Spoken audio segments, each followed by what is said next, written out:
Greetings, everyone. I am delighted to extend a warm welcome to the City of Houston Housing and Community Development April Lunch and Learn session. Today, we will be focusing on the important topic of property taxes, protests, and exemptions. My name is Latasha Smith, and I have the privilege of serving as the Community Involvement Coordinator for the Communication and Outreach Division. We are fortunate to have an exceptional presenter from Harris Central Appraisal District who will be sharing her extensive knowledge with us today. Without further ado, let's begin. However, before we proceed, I would like to highlight a few important points. Number one, please ensure that the audio remains muted throughout the presentation. Secondly, kindly utilize the chat box function to submit any questions that you may have.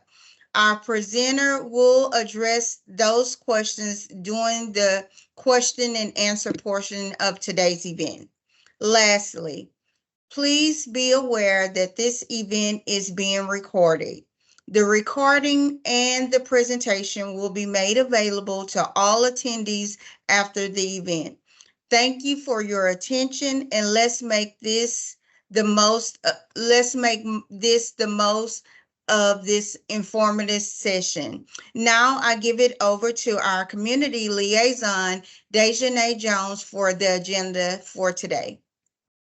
Thank you so much for that warm welcome, Latasha. Now to the reading of our agenda. We'll have an introduction of our director and outreach staff, a mini fair housing hotline commercial, introduction of today's guest presenters, questions and answers, upcoming events, and final remarks.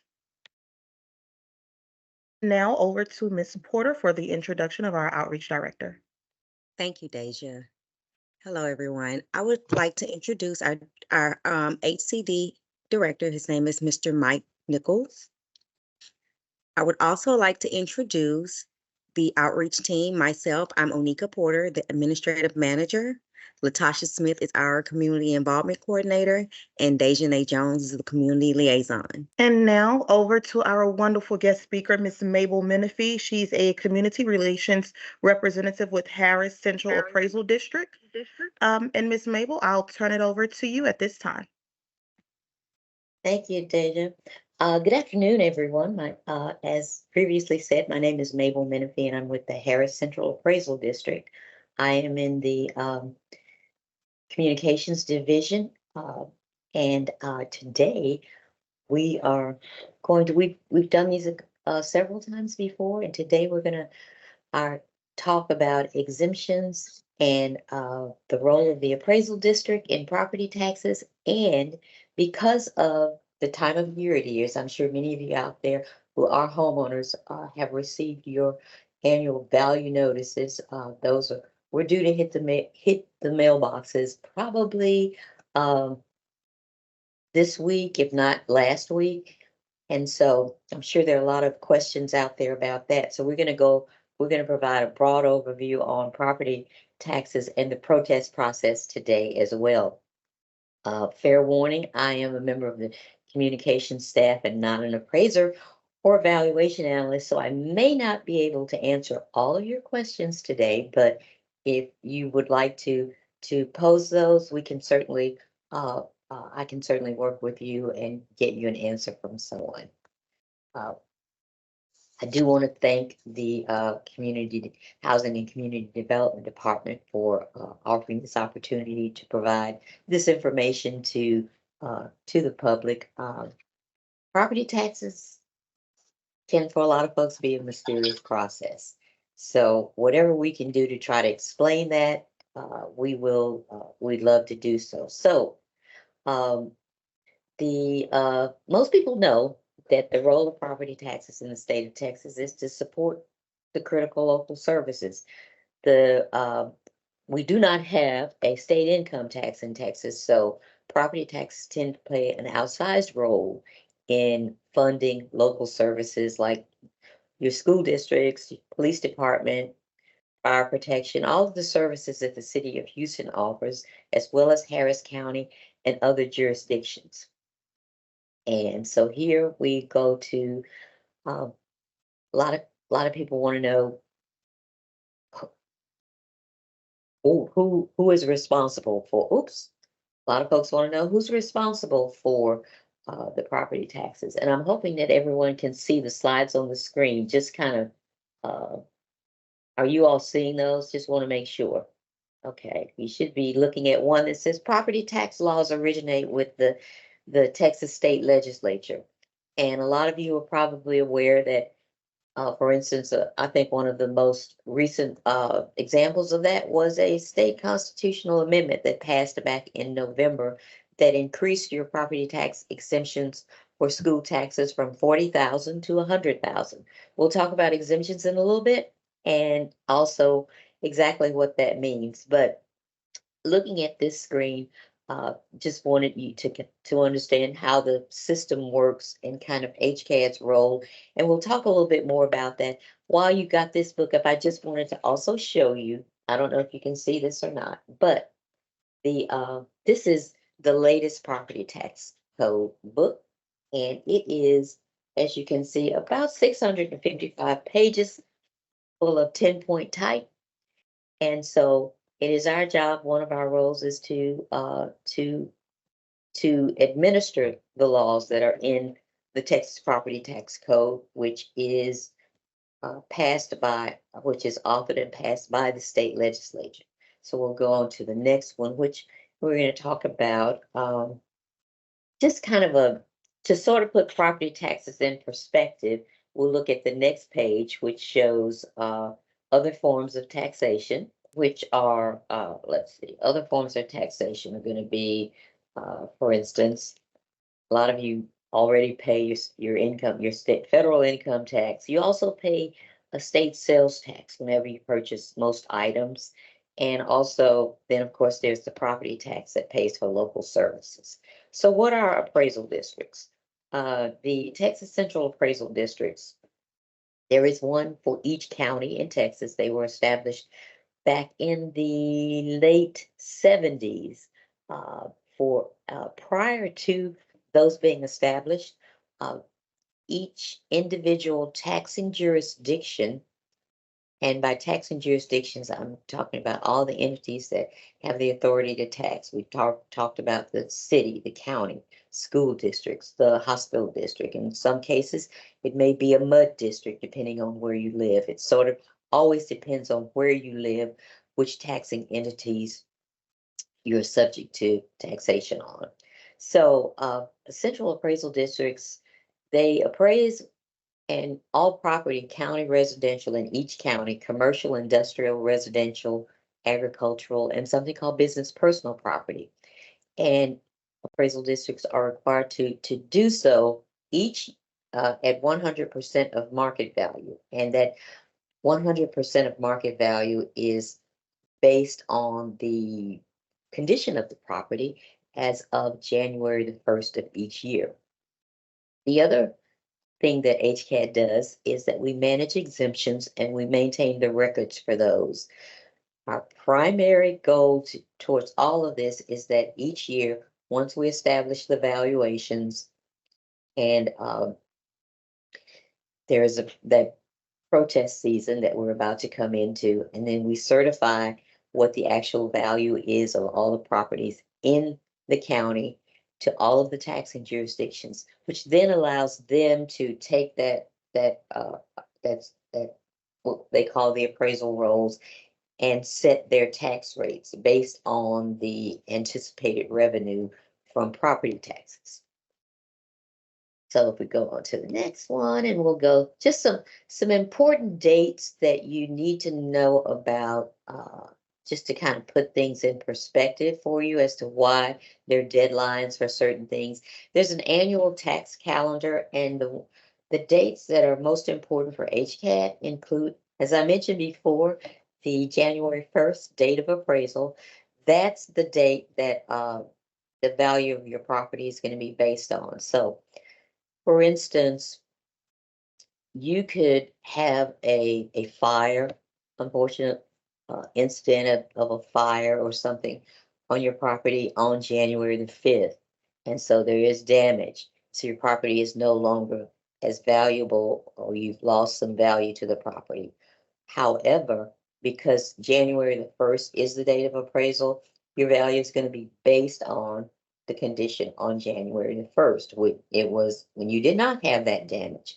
Now, if in fact the following January rolls around and you have not been able to make any repairs and the issue still persists, then your value will be based on the condition of the property, and that January the 1st. Want to call your attention to the March through May. We usually conduct a series of workshops on protesting your values. We have additional ones scheduled. So if you don't get your answer today from me, you'll be able to, you can also go out on our workshop, on our website and look at we've got about 5 or 6 ones remaining, some of which are very virtual that you may want to listen to again. And also, you'll have the opportunity to also listen to some of our valuation analysts and appraisers who actually do the work to talk about how that all works out. May 15th is typically the protest deadline.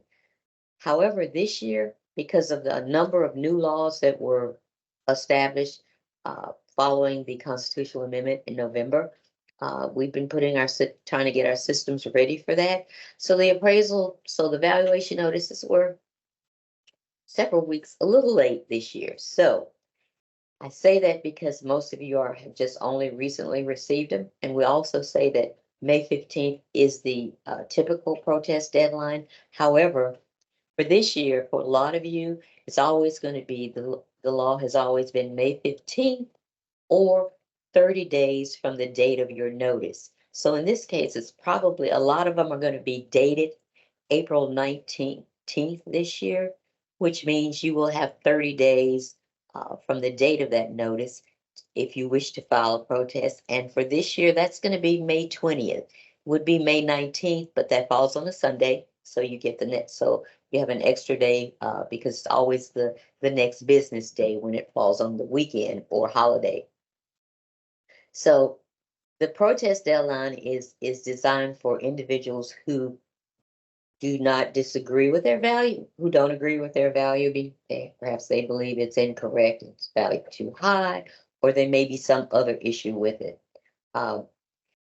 This is your opportunity to come in and get that value and try to get that value changed before we provide that tax roll to the jurisdictions, which your tax bills are going to be calculated upon. So if you wish to protest, you need to file that protest with HCAT before the May 20th deadline, May 15th, but May 20th this year, in order for any change to occur. And then of course, once those are certified and the jurisdictions set their tax rates, then it kind of goes over to the tax assessor collectors at that point, and they're going to mail out tax bills usually in October and November. And then of course the taxes for 2024 are going to be due by January the 31st. Anything sent after January the 1st is going to be considered delinquent, and there can be penalties and interest involved. So let's go to the next one. And as I said, we're going to kind of provide some information about value changes since we are in that valuation season. So HCAT reviews home values annually. Our appraisers and valuation analysts do. Now, how we set those values is that they are derived based on the sales of comparable properties in that community, in that neighborhood. So the sales prices can go up or down, and boy, we've seen them go up in the last several years due to what it says here, various market forces, which means there may be a lot of people looking for homes and paying for homes, and whatever they pay typically sets the market value. Now, if you have homestead exemptions, there's something called the appraised value, is which is what your taxes are going to be based on. The appraised value is going to equal the exemptions that you have as a homeowner times whatever the tax rate is for that jurisdiction is going to equal your tax bill for that year. It's important to remember that the tax rates are set by the jurisdictions. HCAD merely sets the value and administers the exemptions. So this is what the appraisal value notice looks like this year. We've changed it up a little bit this year to kind of hopefully make it a little more easier to read and understand. So what you see here, what you're going to see on that value notice is that 2024 appraised value is going to be first. Remember, the appraised value is what you're going to pay your taxes on. The 2024 market value is the value that HCAD has, the appraisal district has established for your property that year. And you want to know what is market value? It is, let's talk a little bit about market versus appraised value. So the appraised value, as I mentioned before, is the one that's used in calculating your tax bill. It could be the same as market value, particularly if you do not have any exemptions, but it may also be lower because of the 10% appraisal cap that you get as part of a homestead exemption.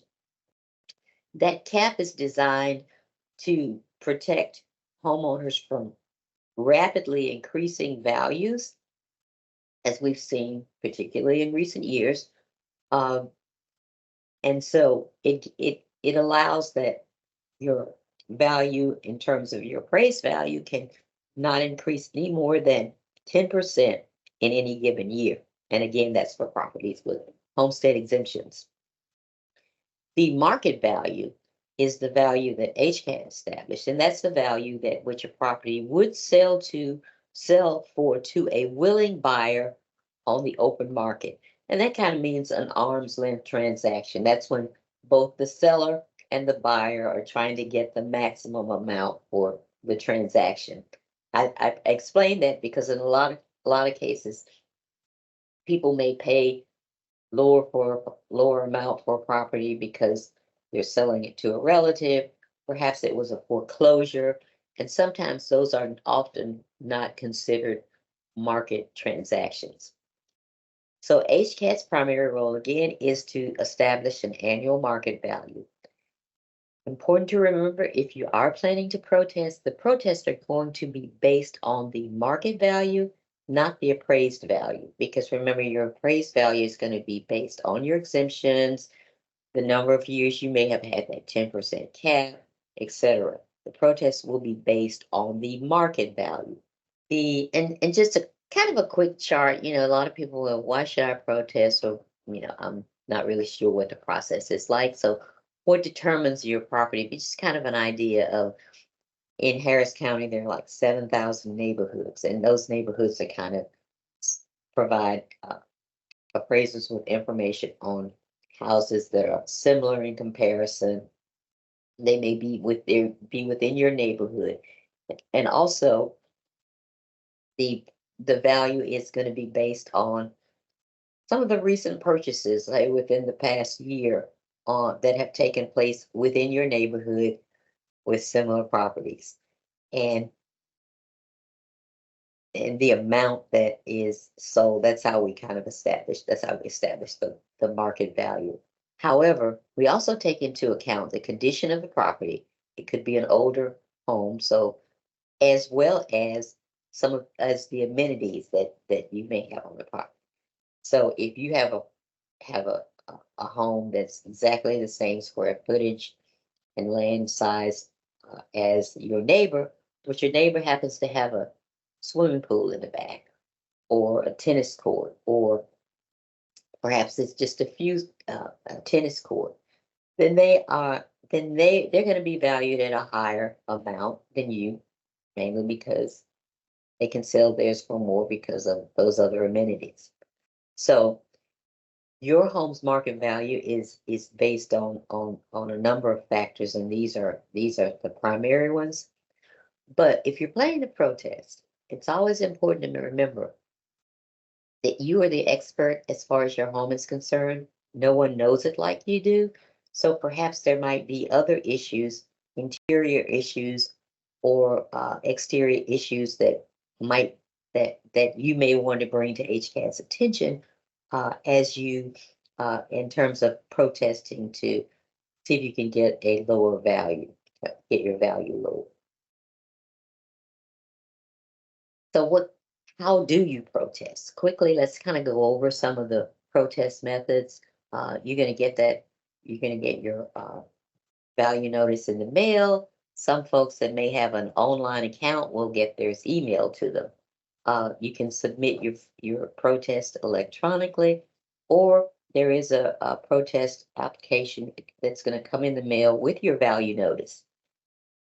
You can opt to protest either online or you can come in person. We have several methods for you to be able to do it online. You can use something called iFile, and always keep in mind that iFile, your unique iFile number, is going to be on your protest statement, and that's the number that you would use when filing that when transacting online.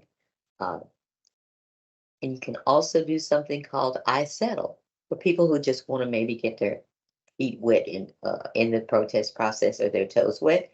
There's something called iSettle where you can file your protest, and then you can send it in. If you have any what we call evidence, and that may be other sales in your area or pictures of issues that you may have with your property. Maybe you need a new roof,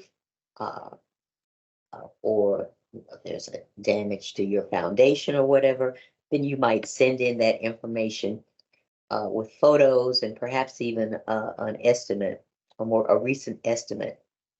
You can upload that information to HCAT through the iFile system, and you can opt for something called iSettle. That means that you would just send that information in, file your protest, send that information in, and then an HCAT appraiser will look at it, and they may actually offer you a settlement online. So you do a few minutes at the computer, you get an offer back, and if you like the offer, you want to accept that offer, then it's settled. That's through using the iSettle process. Now, if you use iSettle and you still don't agree with the offer that's been made, you will be scheduled for a formal hearing with the Appraisal Review Board, which is a group of citizens that have been selected by a administrative law judge who sit in 3 and 1 person panels and they hear your side, they hear your case, and they also listen to HCAT's case. And then they will make the decision in terms of if there is a value change or not. The Appraisal Review Board individuals are, as I said, they are not HCAT employees. They sit sort of as a kind of as your peers as you would in a jury and make that decision. And as I said, you can do those hearings. You don't have to come in. You can schedule that virtually, or you can do it in person.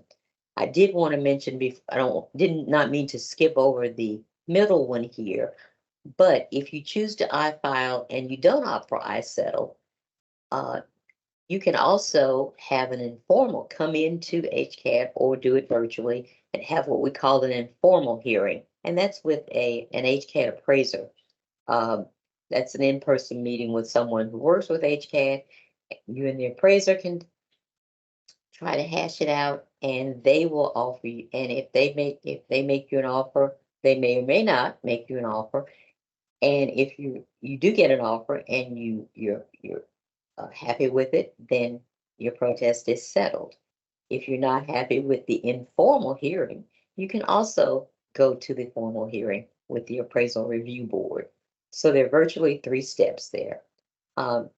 There are some additional methods if you do not agree with the appraisal review board's decision that include arbitration and litigation. You do have to, in order for those to happen though, however, you do have to go through that formal hearing process first. And as I mentioned before, those can be done online or in person. So you have that you have that decision, you have that option. So having gone over the protest process in a broad scope, let's now talk about exemptions and what they are, as well as how they can save you money. So the exemptions piece is also what I mentioned that are administered by HCAD personnel, and they exempt a portion of the property's value from taxation, and that's on your primary residence only. I showed you the tax code book a while ago with that 635 some odd pages. Almost close to 90% of that is about exemptions. So let's dive right in and talk about some of the basic concepts in that. The exemptions, as I mentioned before, are used by the taxing authorities in calculating your tax bills. So they essentially are like a discount on your property taxes. So they exemptions reduce your appraised value before the tax rates are applied. So that first amount, that appraised value that you saw, that I showed you on the value statement, or you may be looking at on your value statement, is what the exemptions come off of. So some of you may remember or participated in the constitutional amendment election that took place during the general elections last November. One of the things you voted on was something called Senate Bill 2, and that involved a constitutional amendment that allowed you to get $100,000 exemption, an increase from the previous 40,000 exemption on your school taxes. So that's one of those, what you see here says some are state mandated. That's one of those state mandated exemptions that every homeowner with a general resident homestead exemption will get. There are other exemptions that are going to be offered by specific taxing jurisdictions. So it kind of depends on where you live. The city of Houston offers a specific one, as well as Harris County. Some of your MUD districts may or may not, and other taxing jurisdictions may or may not. And it's important to remember that those exemptions are always going to be based on the qualifications of the owner. They don't have anything to do necessarily with the property. It's the owner who can qualify for those based on certain characteristics. So let's talk about the general resident homestead exemption, which is the most common one. If you own and occupy that home, you will or definitely should have the general resident homestead exemption. When you turn over 65, added to the general resident homestead exemption is going to be something called the over 65 exemption. And then you see some of the other ones below we'll talk about, the over age 55 for surviving spouses, the disability exemption. There are exemptions for disabled veterans, and there are other ones that are either service related or the survivor of a first responder who's killed in the line of duty, for instance, a policeman or fireman that may have been killed in the line of duty. They're survivors. Their survivor is eligible for certain exemptions as well. And a little bit more about the general homestead exemption and what it offers. As I said, you have to own and occupy the home as your primary residence. We do require documentation for that, and that's usually obviously proof of ownership, which means that the home has to be in your name, that a warranty deed has to be on file. And then we also ask that you provide a driver's license, a copy of your driver's license, and that the address on the driver's license matches that of the property that on which you're applying for the exemption. If it is if the property is in the name of you and your spouse, we also require a copy of their driver's license as well.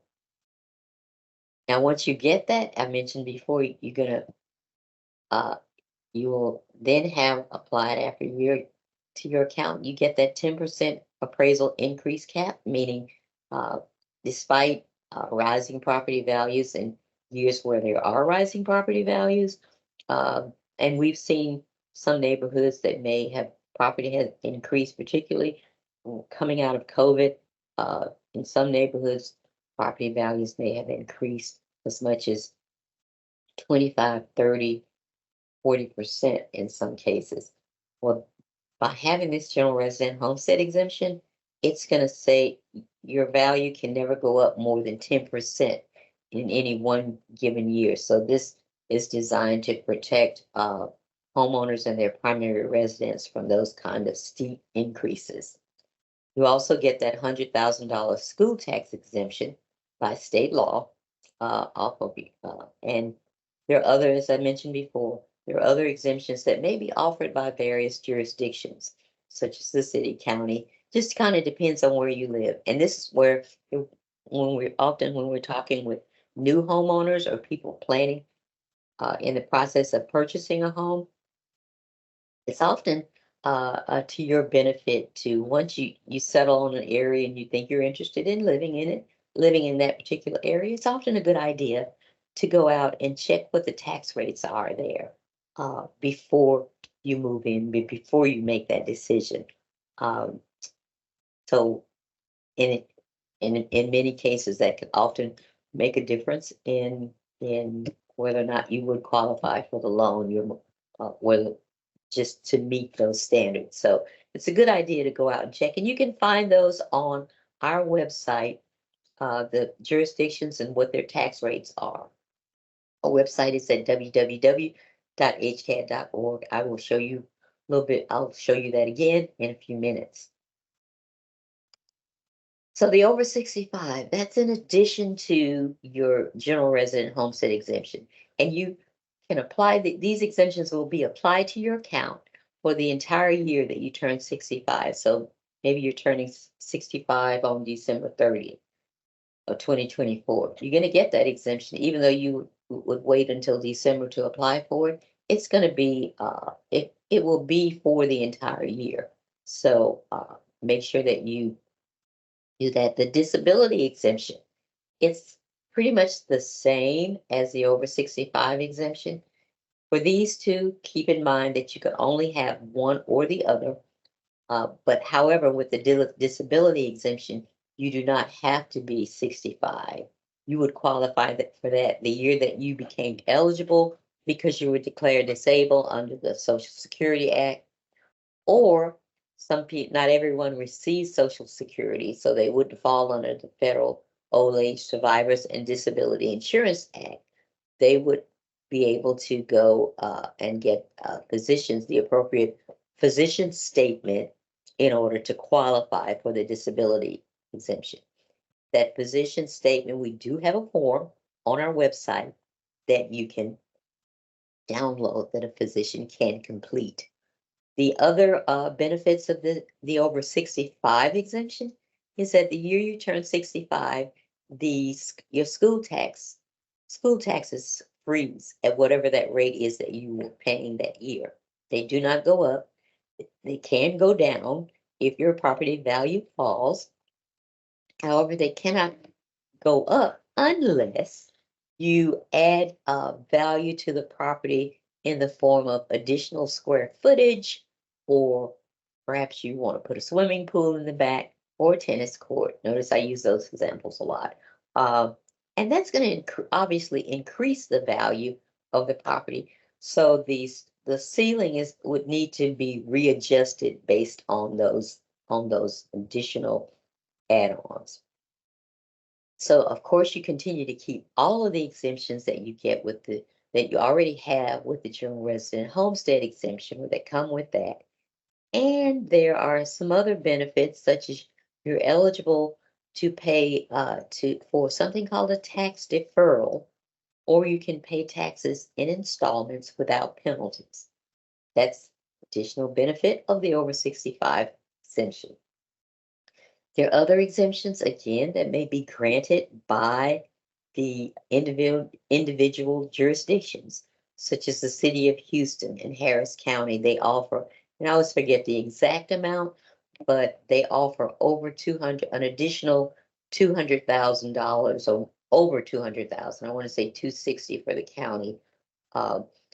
That is also shaved off the value of your property, your appraisal before your tax rates are applied. So you can, as you can see, there's a significant increase in your discounts once you turn 65.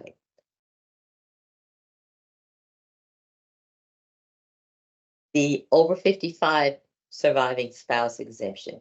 That's one that basically means that if you were already receiving the over 65 exemption because your spouse was 65, and so it only takes one spouse to turn 65 before you as a couple owners can apply for that over 65 exemption. If they something happened, they passed away, as long as the surviving spouse is over 55, he or she can continue to keep those keep those exemptions. Uh, and so it all is so nothing really changes. However, you do want to make sure you notify the appraisal district that one of the spouses has passed away, because we may not have your age on file. So just for safety's sake, make sure you let us know, because you're going to want to change the names of the deeds anyway. So you're also, as I mentioned, eligible to pay eligible for that tax deferral, and you can pay taxes in installments without penalties by contacting the tax assessor collector. Okay, and then there is something new. If you're out there, you're a new homeowner, or you just bought your house within the past year, there's something now called the immediate resident homestead exemption that was passed into law a couple of years ago. You can qualify for a prorated exemption upon occupying the home. So previously you had to wait until the following January before before the exemption would apply to the next tax year. However, with this immediate resident homestead exemption, if you move in and say April, then you would receive the exemption from the date that you moved in through December 1st. So it would be prorated on that amount. However, if the home was previous, and that's mainly going to be for new construction, typically new construction, as well as property that may have been rental property before, and so it does not have it did not have a homestead exemption on it. However, if the home was previously owned and receiving exemptions, the previous owner's exemptions are will remain on the property for the rest of that tax year. So basically, you will be benefiting from the previous owner's exemptions. If the previous owner didn't have if the previous owner did not have the exemptions as I had described earlier, again, you'll get that prorated exemption. And then, of course, the second full year, once you've been in the home for a year and that cap rate, base year of your cap rate is established, then you will start receiving the appraisal cap. This is an important one too, particularly when we're talking about property in some of our older or more mature neighborhoods, and even in some of the newer ones where it is called an heirship exemption, and it is designed to help individuals who live in a property, but they don't actually own it 100%. They may have multiple heirs. They may have siblings. They have 4 siblings, for instance. They actually probably have only a 20% interest in the property, legally. However, they're living there. They're taking care of it. Their heirs may be living off somewhere else and are benefiting from their own homestead exemptions. This allows the heir, the person living in the property, to receive 100% of the exemption. And it does not affect the ownership rights of any of the other heirs. It simply gives them the same rights because as a homeowner, because it is their primary residence. So that's actually going to be on our homestead exemption application. Section 3 of that, there's going to be a couple of questions which will trigger this opportunity, and kind of got them highlighted here in red and yellow that says, is the property for which this application submitted an heir property? And so should you check yes, do other heirs occupy the property? In that case, we will require affidavits from them that it's okay for you to be receiving that exemption. But then there are important questions that you would answer if you check these boxes that would allow you to proceed with applying for the heirship exemption. And they're going to need certain things such as an affidavit that would establish your ownership interest in the property. Of course, we would need a copy of the death certificate for the prior owner. We also asked for the most recent utility bill. And I was curious about that myself and was told we want to make sure that the property is being occupied. And then any citations or court records relating to your ownership of the property, if that's available. If all of this sounds a little confusing to you, please do not hesitate to call HCAD and speak with someone in our exemptions department. They will be more than happy to walk you through this process. So how do you apply for these exemptions? You can mail the application, the paper copy, you can email it. We actually have it online where it's fillable, and you can upload your driver's license and send it in. We also have a mobile app that you can do the same thing, or you can go online again and just download it.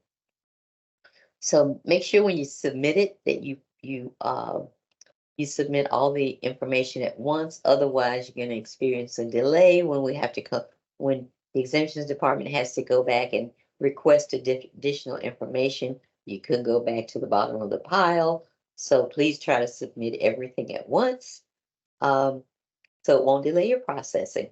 So we also have, if you're curious about it we have a how-to video at www.hcad.org. When you go into the application, you can actually watch the video and it will take you step by step through filling out the application. Once the exemptions are approved and applied to your account, you will receive notification of that approval from HCAD.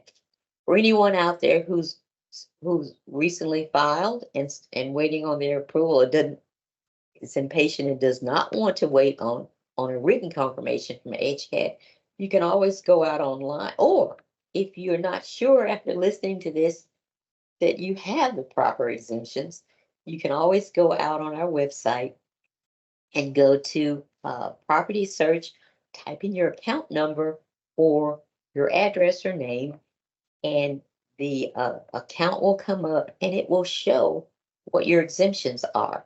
Now, if you're looking for, it'll say residential homestead, if you have that. If you're looking for a disability or a over 65 exemption, well, we don't really, and the law won't allow us to put that kind of personal information out on a public website. So basically, it's going to say residential, because that's going to be your basic general resident homestead exemption, and whatever else comes with it, it's going to say multiple. So you already know what else you applied for beyond the general resident homestead exemption. So that can tell you that your other exemption has been applied. And if you're still confused, feel free to contact us. You can also see that that same information out on the tax assessor collector's website that's going to show you that you have exemptions.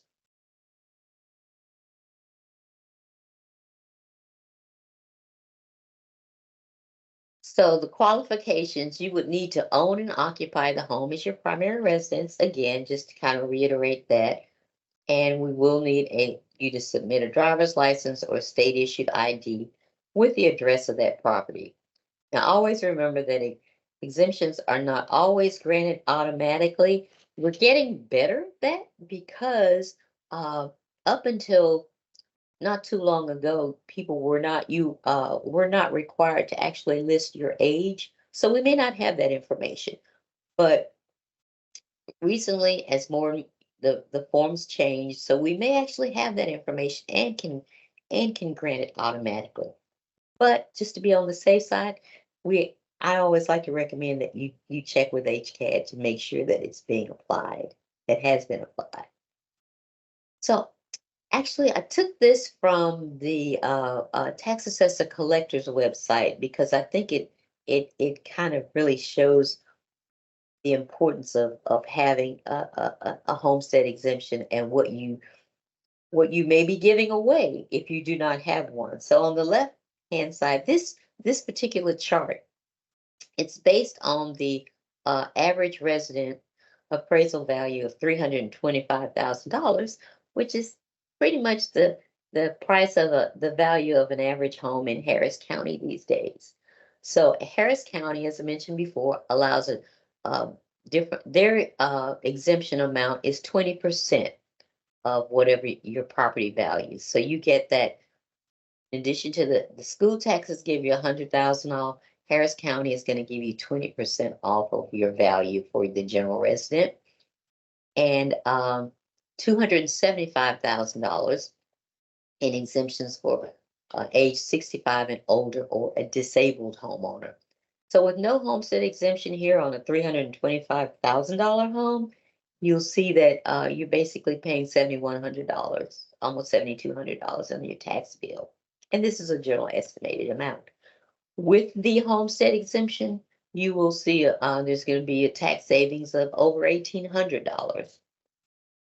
Once you get, and with the over 65 disabled exemption, as you can see, when those additional exemptions kick in, you're going to basically save over $4,800 on your property taxes for a tax bill of around $2,300. So this kind of gives you some idea of just how important it is to not leave that money on the table by not having those exemptions. This is a copy. I've talked about what's available on our website throughout the presentation. So this is just a copy of the landing page at www.hcad.org. If you look up in that little second blue line where it says property search, if you're interested in finding out, double checking on your values that are out there now. If you haven't received it in the mail, most likely it is already online and you can go out there and check it on by looking up your property. We also have something called, if you're looking to fill out, you need to fill out a particular form. Now that you've listened to the presentation, you go, oh, there are tons of forms out here, but the most popular forms, if you go click on forms and you can go to most popular forms, will include the exemption application, also the protest. If you lost your protest process, if your protest notice application, and when your value notice came, you can pull another one from here, or as I said before, you can also do it online through your online owner's account. Over here on the help section, we have a number of helpful videos that'll walk you through the process on a number of things. Don't forget, when you go to the forms, however, and you get ready to fill out the exemption application, there is one that will pop up and walk you through that process step by step. We also, if anyone's interested in working at the appraisal district, we have job information as well. And then it's just general information about HCAD, its board, it's when we have meetings and that sort of thing. So Some very useful information. If you're interested in additional workshops or other educational workshops, we also publish those on our website under what's called latest updates. So, and if you'd like to contact us, we are located on the Northwest Freeway, right at the Hollister Tidwell exit. Our general phone number is here at 713-957-7800. Website, again, www.hcad.org. And you can contact us online at hcad.org/contact us/contact/us/form. We also have help at HCAD, but that's going to be going away shortly. The online form here is going to be allow specific you to get quicker, a lot faster to the specific division that you need to speak with, because it's gonna you're gonna provide us with a little little more information than you would by simply shooting us an email. So that is my presentation. I want to thank you all for listening, and I will do my best to answer any questions that you might have. And if not, I will make sure that you get an answer. Thank you.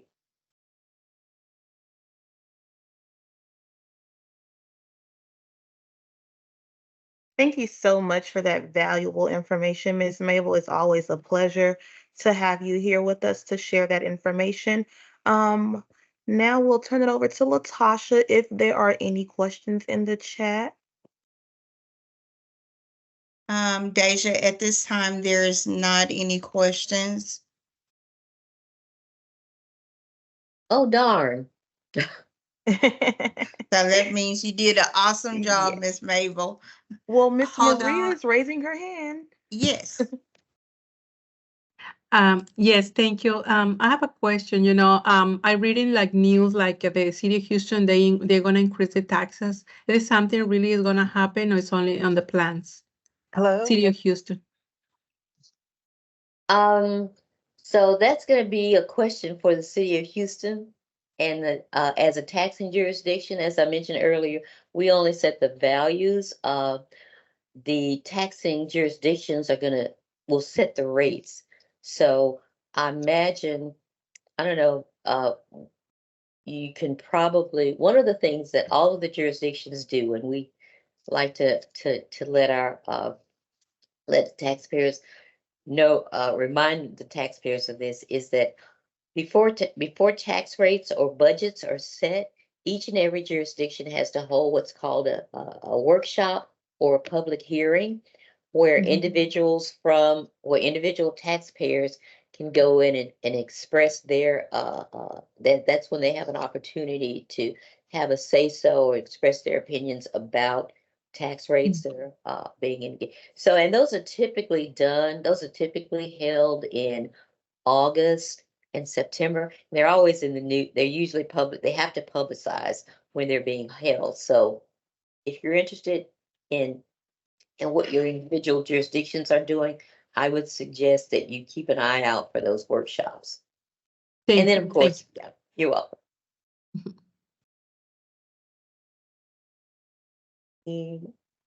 Miss Andrania, I'm not sure if I'm pronouncing that right. I believe you were trying to speak. You're free to do so at this time.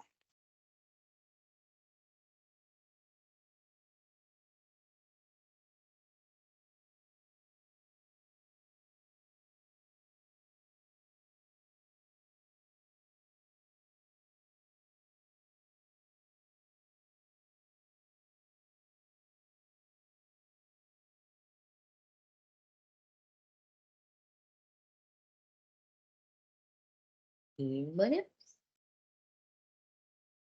Alrighty. If there are no more questions or concerns at this time, we will turn this back over to Miss Latasha again for our upcoming events. All right. Thank you, Deja, for that. Our upcoming events for the Communication and Outreach Division. I'm going to go to the second one first. We have a state workshop, empowerment workshop. Our first one will be at A-Leaf Community Center on May 15th from 11 o'clock to 12 o'clock. That is for the seniors, 63 and up. For their senior program. It's going to be an awesome event. This will be the first empowerment workshop that we are beginning. So definitely, if you know a senior in that area, please inform them about that. The second event is the 360 Road to Home Ownership. We just finished concluded the series this week, but we do have a homeowners resource fair for those individuals that are looking to be first-time homeowners, or if you have not had a home in the last 3 years. This is an opportunity for you to get familiar with the different programs, down payment assistance programs that are out there in the state of Texas. We have, of course, the City of Houston down payment assistance program, as well as Harris County and other agencies that will be there to share their information. If you are looking to be a homeowner, this is one resource fair that you would not like to miss. So I believe that is all that we have. So now I will give this over to Miss Onika Porter to finish us out.